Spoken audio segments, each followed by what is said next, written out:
Bonne question. Alors, la prière du Tarawih ne fait pas partie des obligations du jeûne. C'est-à-dire que si un jour ou plusieurs jours, si vous ne faites pas la prière du Tarawih, eh ben vous pouvez tout à fait jeûner.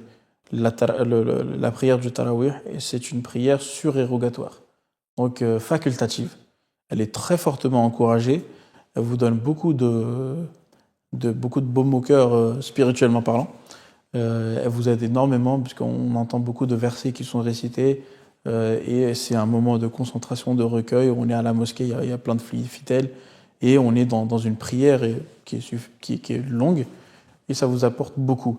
Mais pour X, Y, Z raison, si vous êtes dans une situation comme au pôle Nord, s'il n'y a personne d'autre que vous, d'ailleurs vous pouvez prier tout seul aussi la tarawih, hein, mais si pour une raison ou une autre vous ne le faites pas, il n'y a aucun problème, il n'y a pas de souci. Mais en tout cas, on doit s'efforcer, on doit essayer de faire le plus d'activités et d'œuvres surérogatoires parce qu'il y a un hadith qui dit Innama yataqarrabu al-abdu bin nawafili.